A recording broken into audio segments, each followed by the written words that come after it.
Accessing. When TV and radio collide. Love it. Wow. This is what you get. You're listening to JJ and Alex, presented by G2G Bars. Don't touch that dial. On 97.5, the KSL Sports Zone. And Alex, brought to you by G2G Bars. Mitch Harper, Steve Bartle filling in for JJ and Alex. Appreciate all of you tuning in today. If you miss any part of the program, subscribe to the JJ and Alex podcast on the KSL Sports app or wherever you get your podcasts like YouTube, Apple, Spotify, Pocket Cast. You can check that out and give a 5-star rating and a review on the podcast. Again, JJ and Alex brought to you by G2G Bars with all natural ingredients, no preservatives, and plenty of protein. G2G Bars are perfect for anyone who needs a tasty, nutritious boost. We got to dive into some more Big 12 opponents, Steve, and one of these teams is one that Utah will be facing this season in Salt Lake at Rice-Eccles late in November. That's the Kansas State Wildcats, who we were talking about earlier. Got the best odds to get to, at least by ESPN's metrics, to get to the college football playoff this season. It's an interesting program that, you know, Kansas State won the Big 12 in 2022. Everyone talks about TCU going to the national championship that year, but it was the K-State Wildcats that won the league when it was in its last iteration of the 10-team format. This is a good program under Chris Kleiman. Yeah, it is. No, it is. It's a competitive one, and you know, looking at this team this season, you know, obviously it all centers around Avery Johnson, and with what they've done in the transfer portal and with their high school recruiting class, they've added some nice pieces around him to, I think, essentially say, hey, Avery, like, now's the time. Let's see what you're really about. I think Avery is one of the most talented quarterbacks in the league at the very least. Now it's about taking that next step, becoming more consistent, you know, on a week-in, week-out basis, but even more that, beyond that, a drive-to-drive, play-to-play type basis, taking on that type of mentality, I think is going to be the key for Johnson and for Kansas State this season. First ever meeting, I think, Utah and Kansas State, right, when it happens, coming up November 22nd, the Utes and Wildcats. So I think this is going to be a really good matchup. It'll be the senior, or it'll be a road game, or excuse me, a road game for Kansas State, but it'll be a senior day for the Utes coming up in November. So this is going to be a big game when Utah hosts Kansas State. Yeah, November 22nd. Second to last matchup of the season. That's going to be a big one. And obviously with Utah, you know, we were talking earlier about, you know, the playoff odds and what does Utah need to do to get in that conversation. And, you know, so much of that stems from the early parts of the season. But then you get into that final month of the season, and Kansas State is going to be another, you know, big matchup for Utah on that schedule. Let's dive more into the K-State Wildcats with Tim Fitzgerald right now in the cut. It's time for the biggest story of the day. This is what made the cut with JJ and Alex on 97.5, the KSL Sports Zone. The cut brought to you by Trajan Wealth. Call Trajan Wealth today, your local financial fiduciary, 801-899-7600, or visit their website at TrajanWealth.com. We'll jump out to the phone line. Welcome in Tim Fitzgerald, publisher, GoPowerCat.com, part of the 24/7 Sports Network, covers the Kansas State Wildcats and also the Big 12 as well. Tim, Mitch Harper, and Steve Bartle with you. Appreciate you joining us. What's the buzz in Manhattan for K-State football in 2025 these days? First of all, good to hear from you, boys. People are fired up. They think this could be a really good team. It has the makings of it. You know, you got to get through injuries and upsets, and you don't mess around with the start of your season with Iowa State and Dublin. But I think optimism is running high, and there seems to be a quiet confidence about this team and the coaches. You mentioned the Farmageddon being transplanted to Ireland. It's such an interesting decision because that is, you know, one of the great rivalries in the Big 12. So much history, so much tradition there.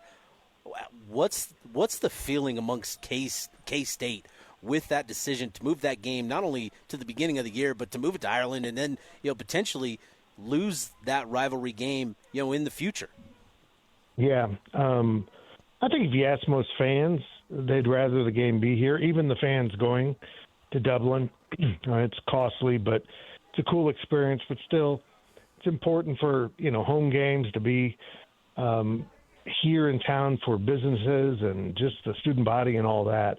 And losing this game to out of town is going to make a big pause in it, because the Big 12, and a move that none of us can understand, did not schedule this game in 2027, ending a more than 100-year continuous series between these two teams. And it's a point that a lot of fans on both fan bases are upset, because we sit here with realignment and talk about all the traditions we're ending, all the rivalries that have been broken, like Oklahoma State. And yet the Big 12 voluntarily breaks this one in the future. And because of that, that would have been a K-State home game. The earliest Iowa State would come to Manhattan is 2028, and maybe it's 2029. So it's an unfortunate situation, but I think most people agree that this is an enormous opportunity for K-State, Iowa State, and the Big 12 to be on a huge stage. It's the first game of the season. It's a great rivalry. It's always good games. So I think it should be really a powerful moment for the conference and both programs that are involved in it. Talking with Tim Fitzgerald of GoPowerCat.com on the 24/7 Sports Network here on JJ and Alex on the KSL Sports Zone. With that August 23 date, it's coming up. It's 3 weeks away. K-State's already been into the thick of training camp. From the media side and the media windows that you guys get, what's been the look of Avery Johnson heading into his junior year, and how is he progressing as he gets ready for a big season in 2025? He is physically much different. It's amazing what Kansas State's offseason program did for these guys. You can see it with Avery. He was pretty banged up last season, and that kind of slowed him down, took away the run game a lot from him. So they're hoping that his new muscle stature will help him get through this. But I think there's a good feeling about Avery. They've got a new offensive coordinator, Matt Wells. You guys know him from being out there for many years at Utah State. And I think Matt and Avery, since he's his position coach too, are on the same page with what they want to do. And I think fans are pretty fired up to see what this offense will look like, because gone is powerful DJ Giddens, and more elusive running backs like Dylan Edwards are in the backfield. So just by that nature, the offense is going to look different.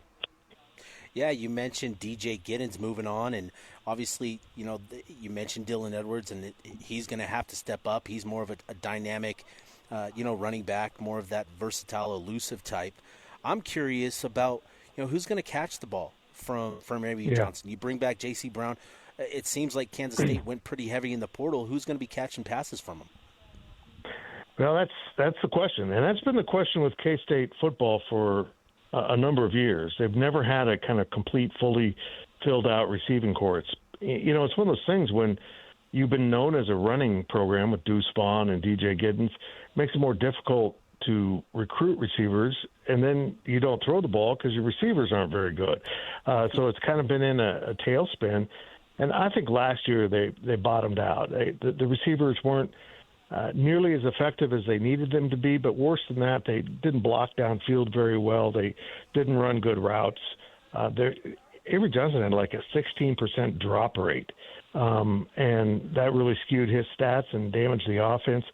They feel like a number of these guys are going to come in and make an impact. I think the one that has really jumped out so far is Jaron Tibbs, who comes in from Purdue, and they said he's a big-bodied possession-type receiver, exactly what Avery needed, a guy that will pick up first downs and be available. So I think they're optimistic, but, boys, everyone covering K-State's fallen for this in the past when receivers haven't panned out, so we need to see it to believe it. Tim, who's a under-the-radar guy with K-State that maybe he's been around the program for a few years and waited his time patiently, and he's set to maybe have a breakout season that maybe the outside media that cover things nationally with the Big 12 aren't aware of? Who's someone or a name or two that could be a candidate for that designation? Yeah, it's hard to name one guy, but I'll just say the defensive ends, this is by far the deepest position group on the roster. They really have a 3, if not 4 deep of guys they'd be comfortable playing. And so in wake of losing Brendan Mott, the defensive lineman of the year in the conference, they feel like there's going to be plenty of guys that can step up. And maybe Toby Usansami, who had a huge game to open last year with 4 sacks and then, gained a lot of attention from opposing offenses. But they tell me his game is further rounded out. And they've just got a size in that room. And I'm really interested to see who kind of breaks free from the pack. A lot of talk about Ryan Davis, a kid out of Phoenix that was in the program last 2 years. So maybe he's one. And also linebacker Asa Newsome has had back-to-back injuries. He came in and played his freshman season when Daniel Green, the middle linebacker, was injured. And then he was injured, and that led to the playing of Austin Romaine, who has turned into one of the best linebackers in the conference. Yeah. So Asa was ahead of Austin on the depth chart during their freshman years, and he's back, and everyone says he looks healthy. So most of those type of guys you mentioned will be on that defensive side of the ball. Tim, you're talking a lot about the defensive front, and there's a lot of reason to be optimistic. As you said, Austin Romaine is one of the top linebackers in the conference, and has a chance to put himself more, even more prominently in that conversation nationally this season. I'm curious about the secondary. K-State, that was kind of a sore spot last year for K-State. Yeah. Is that defensive secondary? What has Kleiman done to sort of address, the secondary and hope for improvement this year? The irony of that secondary is they had 2 guys drafted that are going to make teams out of the secondary. And yet at times last year they were absolutely awful. But it usually came in zone coverage where there was someone not doing the right thing in the right place. It was baffling that this team could be so good in man and just dreadful in zone. So that's something they hope to have cleaned up. And one of the reasons why they feel a little bit better about it is Arizona transfer Gunnar Maldonado comes in, and he's a very intelligent player. He's a proven player. He's been injured. I think for starting on Monday, he's cleared for full contact to go and full drills. And so it's more about communication than anything, and they got to clean up the crap on the back end because they looked really bad against teams like Tulane and Houston, and it was really costly. Talk with Tim Fitzgerald of GoPowerCat.com, part of the 24/7 Sports Network. He covers all things Kansas State and the Big 12 Conference on 24/7 Sports. And earlier, Tim, you were talking about, maybe it's because of the identity of running the football. It might be a little bit challenging to recruit wide receivers. I'm curious, just recruiting in general, how was roster construction, the health of NIL with K-State, and how does Chris Kleiman feel about just the overall state of maybe the off-the-field affairs that feel like they dominate the headlines as much as on the field these days? Yeah, no doubt. K-State's doing something very interesting. They're not throwing around the NIL and the recruiting trail or the transfer portal a whole lot. They'll be competitive if they really want someone. But mostly they're aiming their NIL inwards and rewarding guys like Jace Brown, who you mentioned earlier, who had a lot of feelers for really good NIL offers, and Kansas State kept him. And so they're kind of using their NIL budget, or what's now going to be rev sharing, to protect the roster more than anything. And they've been effective. They've done a good job. They haven't had great wholesale losses at any point. And it seems to be working. It seems to be, if you're Kansas State, your developmental program, you got to hang on the guys you develop, and you can't have them going out the door. So as we see guys develop now, they're actually moving into bigger and bigger roles with the roster instead of departing for another program. And I think that's a fashion that a lot of schools aren't doing, but it's been really effective for Kansas State. Tim, I'd be curious, while we're talking recruiting, Lincoln Cure was a headline grabber in last year's cycle, being a 5-star and Kansas State beating out Oregon, who was, in hot pursuit of him, and to have him, the local kid, what should be what are the expectations for him? Because, Kansas State, they've produced some good tight ends over the years and have had, good fortune there. What's going to be the expectations for Cure in year one? When and how will he be used? He didn't come in for the spring semester. He decided he wanted to stay for his last semester of high school and set a state track record he'd been aiming to get, and he did it, which is, 110-meter hurdles. Now holds a state record. That tells you a lot about his athleticism for a 6'6" kid that plays tight end. And 2 years ago they had Ben Sinnott, who goes in the third round to the Redskins, and you're thinking there's going to be a drop-off. And then last year they had 4 different guys score touchdowns, and not mop-up touchdowns, like playing time touchdowns. They had a rotation of 3 guys that were really good. Someone got hurt. 4th guy stepped up, and they never missed a beat. And now all 4 of those guys are back. And you have Lincoln Kirry. I don't know how they're going to get everyone on the field, but Lincoln affords you the opportunity to use them at receiver, to split them out, give a 3 tight end look, and, maybe move Dylan Edwards out of the backfield and Lincoln Kirry off the line, and all of a sudden you got 4 wide. And I think there's a real opportunity here for K-State to get creative with its personnel groupings, particularly with a guy like Lincoln Kirry, who I told is picking things up amazingly well, but I also think they'll probably narrow things down for him early in the season.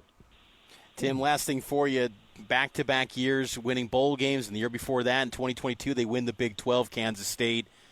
Think they're getting back to Arlington this year? Do they got the pieces to make it happen again? Yeah, but you guys have witnessed this conference and the chaos that can be. Yeah, they do. I don't see them being this year's Oklahoma State. But you just never know in this conference how things shake out. There's a possibility that losing in Dublin could derail either Iowa State or Kansas State. But I also think there's a complete possibility that that'll be the Big 12 championship game, that whoever loses has plenty of time to recover from that. But then again, I'm going to put Arizona State on that list. Certainly Utah. I think I've ranked that as K-State's biggest game of the season. They come out there second to last week, and both teams might be contending for the Big 12 championship. It's a huge game. I'm looking forward to going to Salt Lake for that one.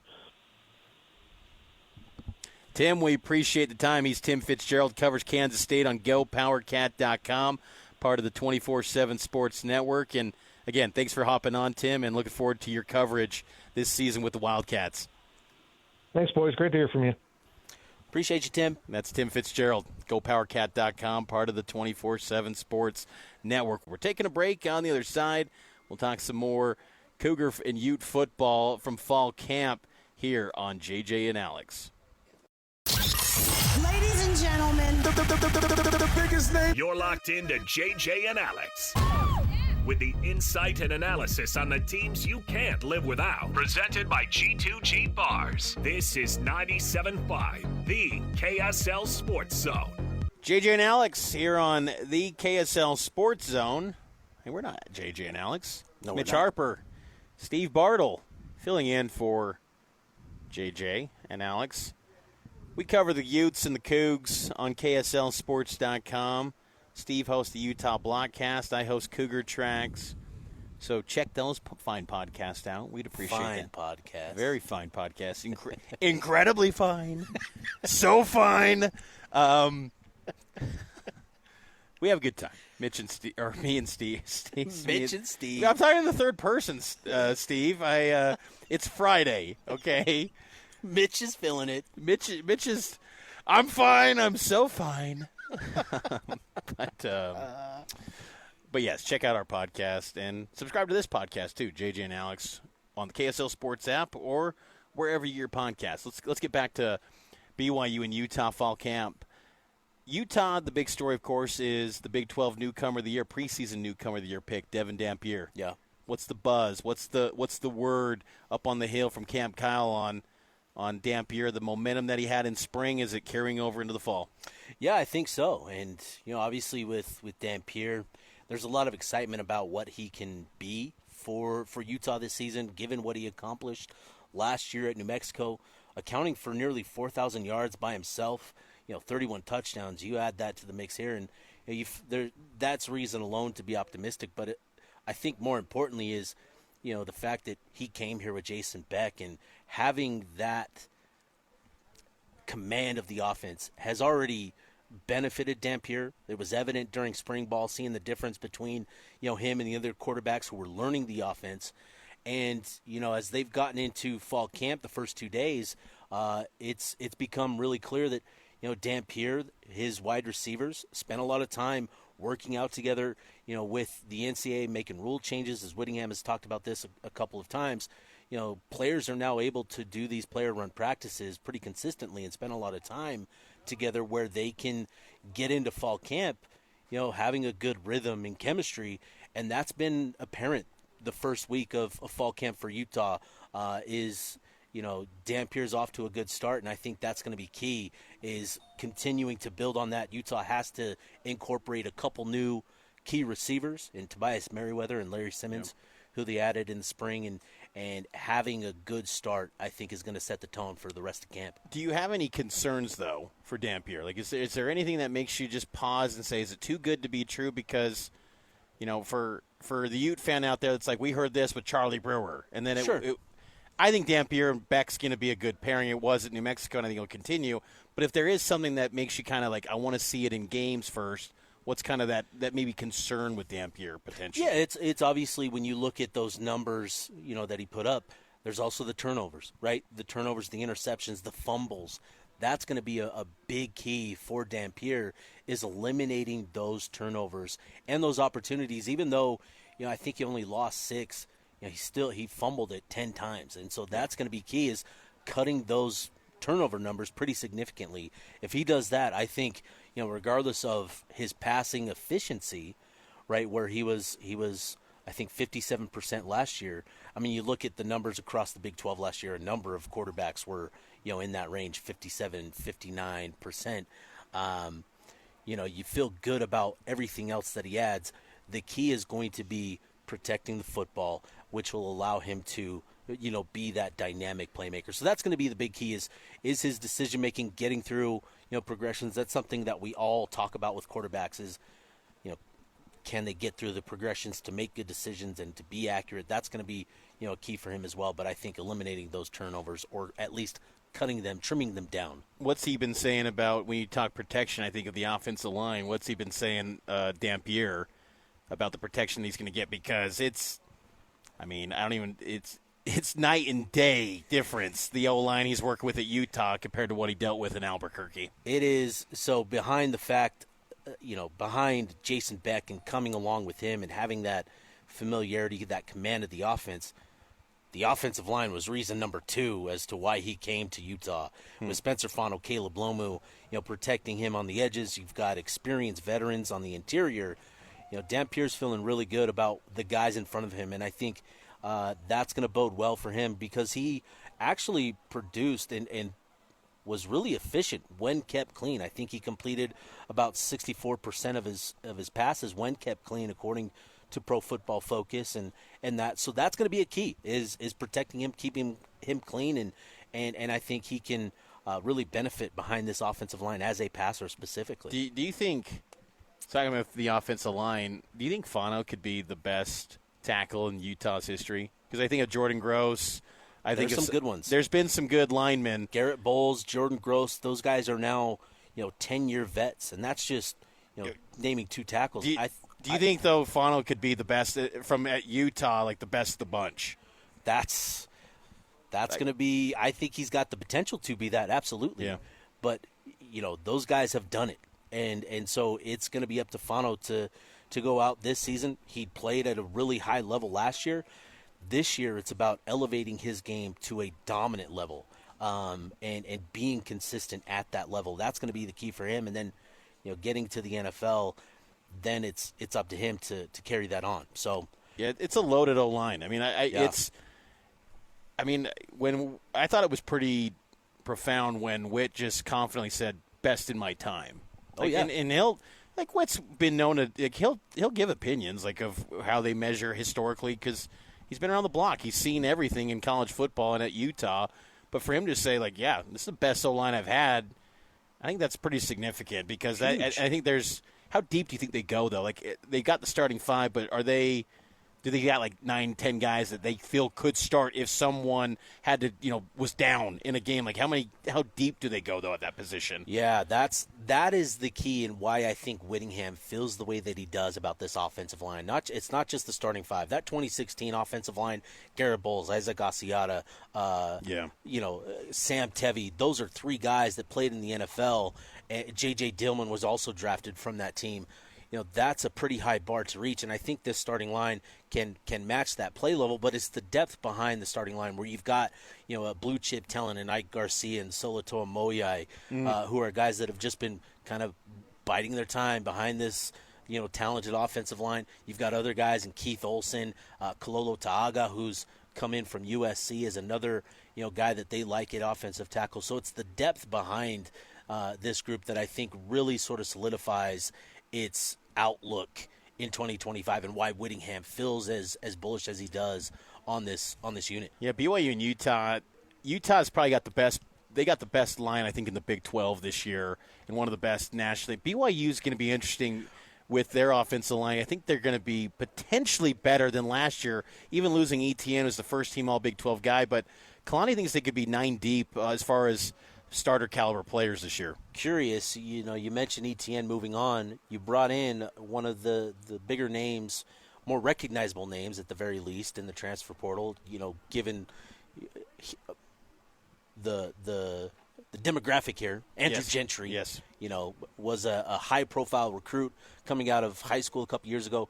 What's his sort of acclimation been at BYU since he got there? It's been a lot better than I expected. He's 6'8", 325. He's athletic, a lot more athletic than maybe I gave him credit for when he transferred in from Michigan. And look, we didn't see him in spring. He was still recovering from an injury that he suffered with Michigan. But Aaron Roderick said today he's going to be the starting right tackle. That's the expectation. Gentry is. He's going to step right in, and then. But he's really athletic too for his size. He moves incredibly well.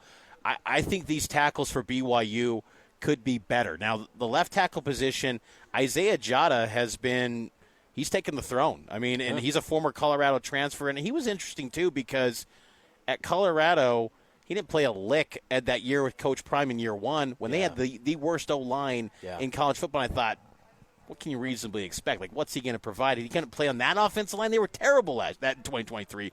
He comes in 2024. He stepped in the Utah game when Braden Keim, remember late in that fourth quarter, right. Keim goes down for BYU. Jada stepped in, did a pretty nice job. He was part of that final drive that got BYU in a position to get that game-winning field goal against Utah. But then the following week, at Arizona State, Kansas, he suffered an ankle injury, and then he was pretty much out the rest of the year. He's going to be the left tackle, though. He has been the first-team left tackle all of spring through the first 2 media windows this week in camp, and Aaron Roddick said he's going to be the starting left tackle. High expectations for him because since 2020, BYU, the standard at left tackle has been you play that position, you're going to be an NFL guy. Brady Christensen was a third-round pick, followed by Blake Freeland, who was a fourth-round pick, followed by Kingsley Suamatea, who was a second-round pick, and then Etienne gets an opportunity with the Bengals. So that position, high standard for Jada. I'm really curious to see how those tackles come together. They're very confident, the coaching staff is, which is promising. But I still want to see it come together because both Jada and Gentry haven't done it week after week for a Power 4 offensive line yet. They transfer for a reason because they weren't playing as much or they wanted something new, whatever it may be. Can they become a week in, week out legit tackle? And if they do, I think they'll be in a good spot on the offensive line because the interior should be really good with Bruce Mitchell, became kind of a revelation last year, and then Waylon Lapuaho, Kyle Safaricik from Southern Utah, and Austin Leaus is in there too. So it's a good offensive line. And look, it's just kind of, when we talk about this in the trench play, Kalani's in year 10, Whittingham is in year 21.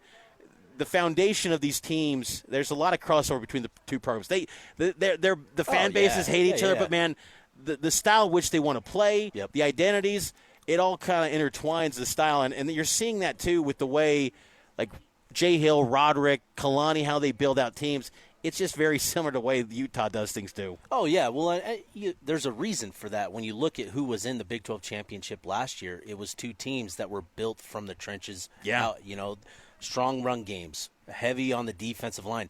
That's a consistent thing that you can build on. There are obviously going to be programs that just have high-powered talent, but even Colorado, they had a ton of talent at the skill positions, weren't able to get it done.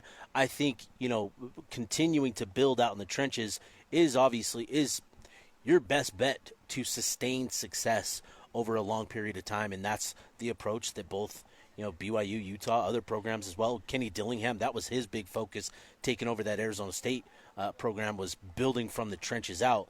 That's because it tends to lead to success. Yeah, it's going to be really interesting, and it's huge just for the quarterbacks too. For Utah, they got a guy in Dampier who is expected to be, again, big time. Preseason newcomer player of the year pick by the media in the Big 12. And for BYU, I think they got the peace of mind knowing that they got a good offensive line in front of whoever that quarterback's going to be to protect them. And I think that helps the cause in trying to have success despite having your starting quarterback gone in the middle of the summer. Let's take a break. On the other side, we'll get to some kind of news and notes around the sports world and here on JJ and Alex. Mitch Harper, Steve Bartle filling in for JJ and Alex here on the KSL Sports Zone.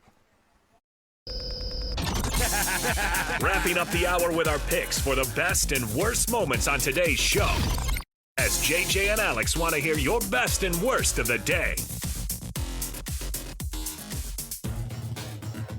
Best and worst brought to you by Doug Smith Dealerships, Dodge, Ram, Chevrolet, Subaru, Kia in Linden, and now Mitsubishi in American Fork. Doug Smith Dealerships. Hey, Doug. I can't do it like Alex. He does it really good. Best and worst. Some of the best news in sports today. New York Knicks, Mikal Bridges agreed to a 4-year, $150 million contract extension. Big money with the Knicks. It's a really good franchise right now. It's hard to say, hard to believe, but the Knicks continue to be trending up. Yeah, I think so. That's an interesting decision given what they had to give up to acquire Mikal Bridges. And has he lived up to those expectations? I don't know, but this contract certainly says that they need to reward him and keep him as part of this core to build with. A pretty interesting decision. It was hotly debated this offseason whether it would be done or not. Yeah, the deal includes a player option for $29.30 and a trade kicker. Bridges is ineligible to be traded for 6 months after signing the extension. Worst news of the day, Cowboys defensive end Micah Parsons. He wants to trade. His contract talks stall. It's serious when you go to the iPhone notes. Oh, yeah. You do a long post on iPhone notes. Sometimes the responses will be like, hey, congrats on all that stuff you said, or really sorry about that. I'm not reading all that. I'm not reading all that. But within the weeds, though, of Micah Parsons' long iPhone note, it's like, I want to get traded, basically, to sum it up. Yep. And, when Jerry Jones decided to say, hey, even if we got him signed, there's no guarantee we'd have him for the full season. He's going to miss time. Like, as soon as he said that, you knew this was coming. You knew this is where it was headed. This is just Jerry Jones being Jerry Jones. And unfortunately for Cowboys fans, a real chance you're missing out on a premier pass rusher. It's crazy that the Cowboys generate the headlines that they do because really it's a franchise that like we were just saying the Knicks, like they're trending up right now, but historically the Knicks have been terrible. The Cowboys for 30 years haven't done a thing. Like they've been in the playoff mix, sure, but they don't even win when they get to the playoffs. Nowhere close to Super Bowls. And like if he was on any other franchise, look, he's elite. I get it, but it's just like then you pair up, Jerry Jones, the Cowboys. It just makes for a bombshell story, and everyone's got their takes on Jerry Jones. Heck, when we were at Big 12 Media Day, I got off at DFW and got into my Uber to go to the hotel. There was this guy, the driver was ranting about, got to get a GM. I'm sick and tired of Jerry Jones. People are just done with that guy. I mean, because this happens every time. CeeDee Lamb, as soon as Micah Parsons tweeted this out, he's like, saw this coming essentially, and this is just what to expect. Jerry Jones' son was on radio interviews getting asked, like, is this what you guys do? Is this just how operating procedure is within the Cowboys organization? You drag out deals and basically create where contracts talk stall and you're going to have a star player. Dog. Never fails. To me, it's like a D end. I know that, typically you want to keep those guys young, but elite pass rusher like him, I'm just going all in. Get some stability and not have this off the field distraction like he's been pretty much the whole time. Yeah, 100%. But crazy stuff going on in the NFL. No shortage of storylines. We saw the Hall of Fame game last night. Your Chargers were in Chargers, action. baby. How you feeling about the Chargers? Bolt up? Optimistic. We need to make a trade for a premier pass rusher and also a wide receiver, maybe Scary Terry. Yeah. We'll see, and I'd feel really good. But they look good. I'm feeling good about the silver and black. I love the Pete Carroll regime. I am pumped for this new era Geno Smith, baby. With Pete Carroll. I can't wait. I'm excited for Raider football this year. I'm also been excited. When was the last time you said that? Probably when they moved to Vegas with Gruden, and then that quickly ended. But, man, I love those box openings with Gruden. He just goes off names. They're awesome. I can listen to that all day. Just give me a box opening with John Gruden. I'm set for the next 8 hours. We've been having a great time here, and then we'll toss it here to break. And got more JJ and Alex with BYU and Utah talk next here on the KSL Sports Zone.